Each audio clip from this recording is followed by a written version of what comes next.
Hello there everyone, my name's Ayumu Kagami, and for this review, I wanted to take a quick little look at Stardew Valley. If you have played games similar to Harvest Moon, or Animal Crossing, or some aspects of Minecraft, mostly the building and resource collecting, a little bit of Terraria as well, then you might be in for Stardew Valley. I'm also a bumpkin. That's fabulous. So quick overview of what this game is. It's basically a farming simulator. You take care of crops, and you get supplies to continue growing your farm. It's not just crops, though. You can get animals. I just haven't gotten them yet. I have about 8 hours on this file. And it's a fun game. If you had just talked to me about the concept of the game, I don't know if I would have been as big a fan on it. I've never played or never been a big fan on games similar to Animal Crossing or Harvest Moon or any of those. So I've never played them.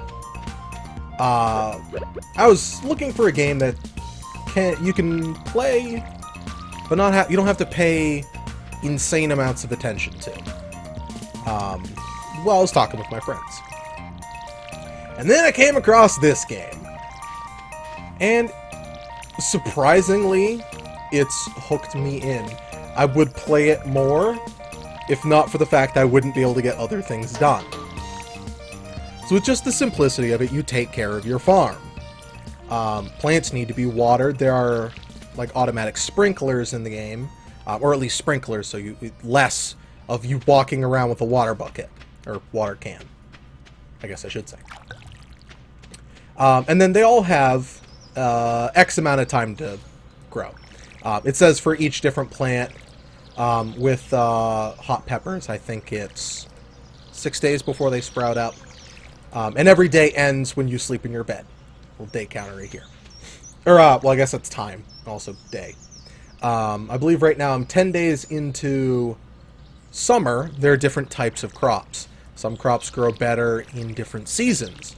Sometimes your crops all dry up after you were just about to harvest everything, and you're sad because you have no more money. Not that that happened. But strawberries are definitely summer things. The game does not think so. But the primary thing would be growing your farm. Whether that be growing crops. This right here is a cherry tree. There are multiple different types of tree where you buy the seeds. You can also find some seeds as well. And you grow them into magnificent plants. And you need to sell things. And we have a letter. And so there are events, because it does progress through a year. Well, I think the game actually takes place over 3 years, but different years, different events happen, and there's a calendar in the town, which I'll show you in just a second. So, important event to remember is tomorrow I need to come to the beach sometime between there, and there'll be some kind of event. The first event I experienced was basically Easter, I'm going to say, and it had strawberries for sale, which was something special. And, see, I kept a strawberry.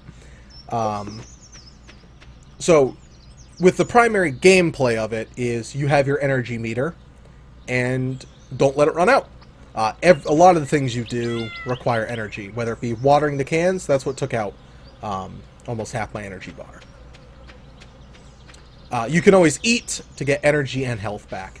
The health portion of the game comes down mostly to the mine, which I will show you as well. One of the elements I have not explored throughout the game is the interactions with the people. I keep to myself and I do everything by myself. This is the girl who will become mine one day. Her name is Abigail. Everyone's excited for the luau. Is that how you spell luau? Is that luau? Anyway, maybe a little nervous too, considering the governor will be there. With the characters, she don't want to talk to me anymore. You build up relationships with them. And as you can see here, I don't talk to anyone.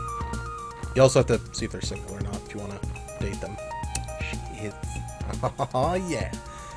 This is an aspect I have done little to nothing about. I've given Robin a gift, and on accident, I gave Abigail a gift of, like, a can of soda. And that was that. Right, so, different shops have different things. This, different, special events, basically. Mini quests, keep you going. I was going to show you this is where you buy things, but they're closed on Wednesdays. If you take too much damage, you can come right here and get all healed up. Or get some extra, you know, things. So this... Also, once... If you become exhausted and pass out, and I'm sure it happens the same way when you die, is you come back to... You get brought back, but they take money for ambulance fees.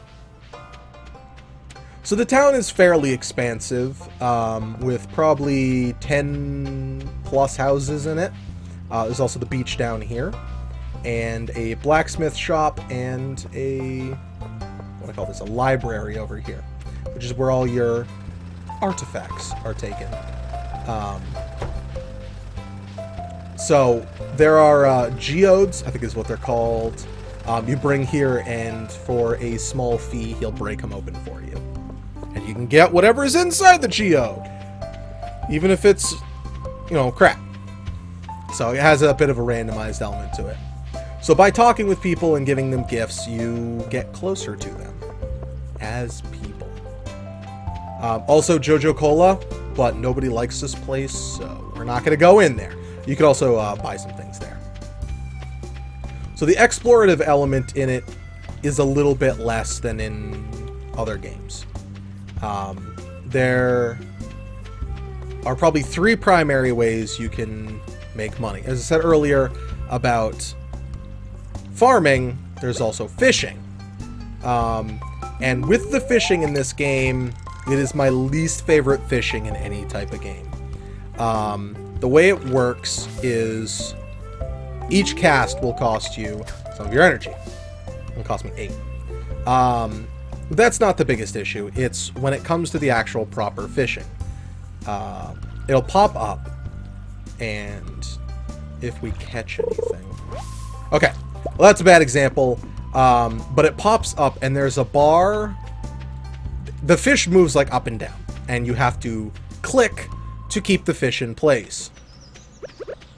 When trying to keep the fish in place, the clicking must be done in an odd fashion. Once I get done here, I will show you. I'll actually try to fish one more time. It's a little hard to explain how it works, and hopefully I can actually find some fish.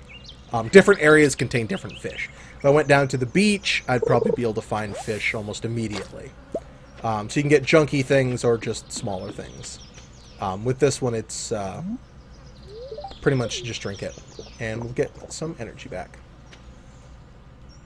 This right here is the mining element to it. So there's a cave, and there are some roadblocks set up in the game which prevent you from going certain places. Lovely elevator. Once you've made it to that floor, I don't know if you actually have to hit the elevator or not. I always walk over to the elevator just to be safe. You can explore. And it does change the farther you get, or the different places you go. So with that, the mining element is pretty standard. Smack things, and you're good. There is a combat system to the game, now with the health bar actually being here, which is pretty simplistic. You also need to reveal an exit. I think you can also make one, from like 99 stone. This right here would just be regular stone. And you start out with a single backpack, then get a double, and then a triple is also available. So you have to be careful on how much you're using. Different rock formations have different things in them. Combat is fairly simple. Swing at the enemy, kill it. That's it. So you can go around throughout the town. But you always have to be careful of your energy bar. You can always just eat. I don't know if there comes a point when eating stops being as effective. I've never decided to use, like, 13 food or something. And I believe this actually may be the perfect example, but there is, close to your house, a minecart, which I believe would give you quicker... Get out of here, bees!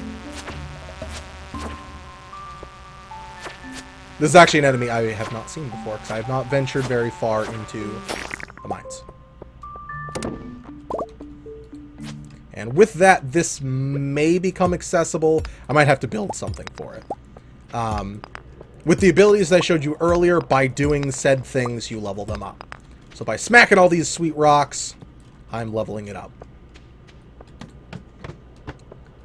And it's not the best combat I've ever seen in a game, but with it not being the #1 element in it, at least for now, it may improve further as we go on. Right now, it's very simplistic. Just swing at them and hate bees, because bees are the scorn of my life. So with the drops, some of them, like the sap we just got, can be used in crafting. More may be able to be used in crafting as we go on. The crafting menu is fairly simplistic. You just look at it, and it shows you what you need for everything. So there's no, how do I make a speed grow or something like that. It just shows you. And some of them obviously can be used for multiple things. So with that, it does work out fairly simplistically. I don't believe there are a large variety type in monsters, because of the guild. With combat, there is the guild aspect to it. There's a guild which I will try to get out of here quickly. Getting out of here works extremely fast, which I find pretty enjoyable. That way it's not like...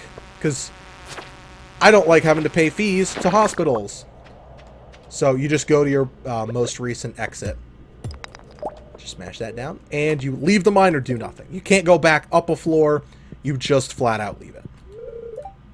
So that's still out of order.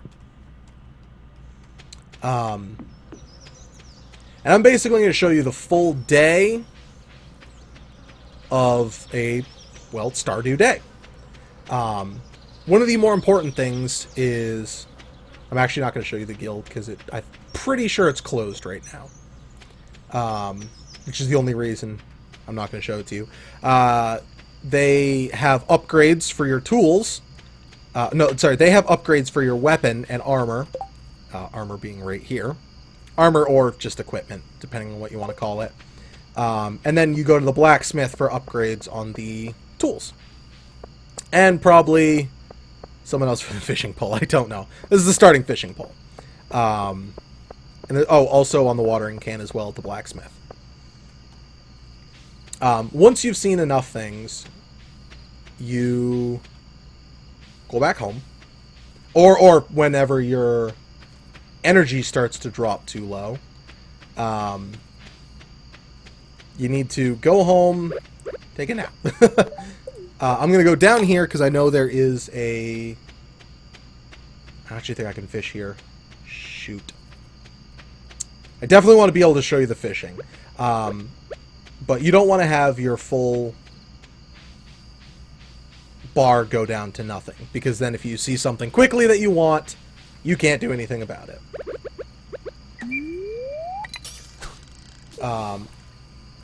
And there are also fish that you can only be acquired at certain times, like during the day. You know, when are fish active? Some are not active all the time. Some are more active than other ones. Algae is, in my opinion, it's not the biggest flop, because there is literally a thing called junk, which does literally nothing. And I'm not the biggest fan of that. This game is very peaceful and very laid back. I've only been stressed out once in this game, and that was... Okay, here it is. So, you need the fish to stay in this bar for the entire... Nope. The entire time! Or it gets away.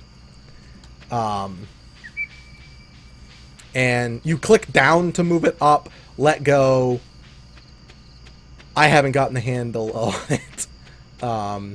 It's not my favorite thing. I kind of wish the fishing was like in other things.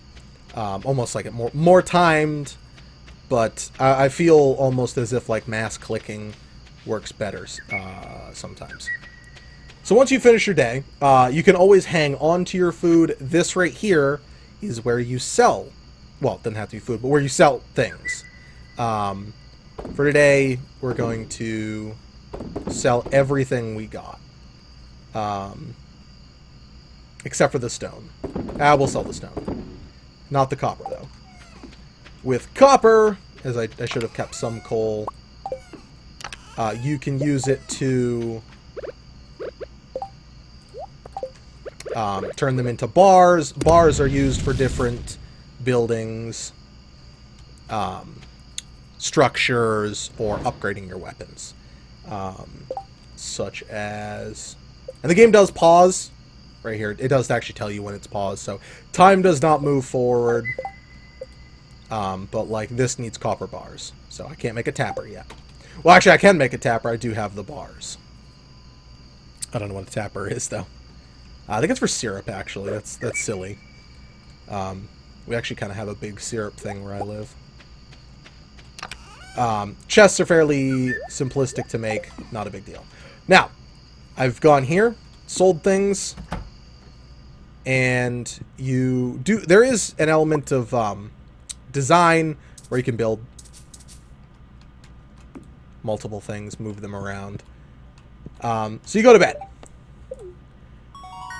And because we did fighting, we actually leveled up. Get some combat. So you want to sell your things, because that's how you get your money. Certain crops aren't worth it, necessarily. You can see what their value is if you sold, like right here with the other, what the value. With this being 1 gold each, do you really want to be selling the fiber? Algae being 15, you probably do. This being 2, 5, and 8. And then coal. Coal worth more, but do you want to be selling it is basically what it comes down to.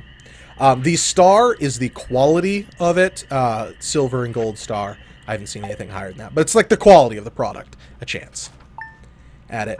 Game saves every night. And then when you wake up, you get your money. So then you go about your day. You check on your crops. You need to water them. You need to do whatever you need to do on them. And that is Stardew Valley. I like this game. I really do. It's $15 on Steam. And I think you should at least give it a look-see. If you're a fan of games like Harvest Moon or Animal Crossing. There's a light story to it where you're given a farm, and you have to go from there with it. But this has been my review look on Stardew Valley. If there are any other games you want to see me do, leave a comment down below. I'll definitely do my best to look at them. And if you like this video, hit that like button, share it around. If you want to see more videos by me, whether they be reviews, looks at, or full gameplay series, give it a look-see. Thank you very much, and have a good night. Bye!